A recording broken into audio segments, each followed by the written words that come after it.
The sound of laughter echoed across the school gym, but it wasn't the friendly kind. It was sharp, cruel, and aimed at one person. Emily stood frozen in the middle of the PE hall, her face pale and her hands trembling. Moments ago, two of the school's most notorious troublemakers, Jake and Mason, had yanked at her sweater, laughing as the threads ripped apart. The sudden tear exposed her undershirt, and the crowd of students around them roared with mockery. Emily had been the new girl for only 3 weeks. She was quiet, polite, and kept to herself, which made her an easy target in the eyes of the bullies. Her father's job had moved their family to this city, and she had promised her parents she'd try to fit in. But between the stairs, whispers, and now this public humiliation, it felt impossible. She wanted to disappear, but something deep inside her began to shift. What no one at this school knew, especially Jake and Mason, was that Emily wasn't just some shy, helpless girl. She had been training in martial arts since she was 8 years old. Her late grandfather, a respected self-defense instructor, had taught her everything he knew, drilling into her one principle: you never start a fight, but you must always finish one if someone forces your hand. She had tried so hard to avoid trouble here, but the bullies had just crossed a line. The PE teacher had stepped out for just a minute to grab equipment, leaving the gym unsupervised. That was the mistake the bullies counted on. Jake shoved her again, his smirk widening. "What's the matter, sweater girl?" On a cry, Mason circled around her like a predator, tossing her ripped sweater toward the trash bin. Emily took a deep breath, her fists clenching, not in anger, but in focus. "You think this is funny?" she asked, her voice calm but steady. The boys laughed again, not noticing the shift in her stance.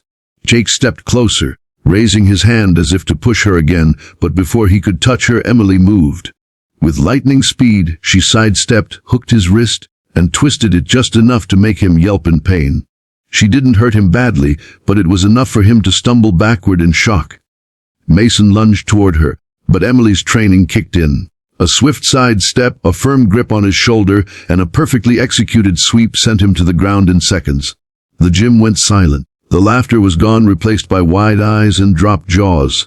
Jake, still holding his wrist, hesitated before trying again. But one sharp look from Emily froze him in place. She wasn't smiling. She wasn't gloating. She was just in control. By the time the PE teacher returned, Jake and Mason were crawling on the floor, gasping and muttering excuses about slipping. Emily said nothing. She didn't want to be the hero of a spectacle. She just wanted her dignity back. But words spread fast. By lunch, everyone knew about the new girl who made the bullies back down. Later that day, Jake and Mason approached her in the hallway, not with smirks this time, but with awkward, mumbled apologies. Emily accepted them, but not without saying something her grandfather would have been proud of. "You don't get respect by tearing people down. You get it by lifting them up."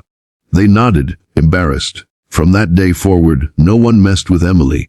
But something else happened. Students who once ignored her began talking to her, curious and impressed. She had turned one of the worst moments of her life into an unforgettable lesson for everyone in that school. Sometimes, strength isn't about how hard you can hit, but about the courage to stand up when no one else will. The sound of cruel laughter echoed through the school gym. The echo bounced off the tall brick walls and rang in Emily's ears like a cruel reminder. This wasn't just another day. This was the day they decided to humiliate her in front of everyone. Jake and Mason, the two self-proclaimed kings of 9th grade, had been circling her since the class began. The PE teacher had stepped out to get a bag of volleyballs, leaving the students unsupervised. That was all the invitation the bullies needed. Jake, tall and broad-shouldered, stepped forward and yanked at the sleeve of Emily's sweater. It ripped halfway down. Mason, shorter but faster, grabbed the back and tore it all the way across. Her breath caught in her chest as the cold gym air hit her arms. The laughter from the other kids hit harder than the chill. Emily's face burned red, not from shame, but from the wave of adrenaline starting to rise inside her. She had been in this situation before. Not the torn sweater, not the laughing crowd, but the feeling, the sudden spark that ignited when someone tried to break her. It reminded her of the day in her old school when 3 boys had cornered her in the library, thinking she was too small to defend herself. They learned differently that day. Emily had been training in martial arts for nearly a decade. Her grandfather, a retired military self-defense instructor, had taught her every move, every stance, and every lesson about control. Power is not for showing off, he would say. It's for protecting yourself and those who can't protect themselves. Today, she realized she needed that power. Jake shoved her hard in the shoulder. "What's wrong, sweater girl?" Lost for words. His voice dripped with mockery. Mason chuckled, twirling the torn piece of fabric like a trophy. The crowd roared. Emily inhaled deeply, her mind sharpening. Her feet shifted slightly, something most people wouldn't notice, but anyone trained in combat would recognize. Her stance became balanced, her weight centered. "Last warning," she said quietly. The boys didn't take it seriously. They stepped closer. Jake reached for her arm, but before he could touch her, Emily moved. A sharp pivot, a wrist lock, and Jake's arm was twisted behind his back in seconds. The laughter died instantly. He dropped to one knee with a shocked grunt. Mason lunged forward in a half-hearted attempt to pull Jake free, but Emily's legs swept his feet out from under him, sending him crashing to the floor. The gym went silent, so silent you could hear the squeak of Mason's sneakers against the polished wood.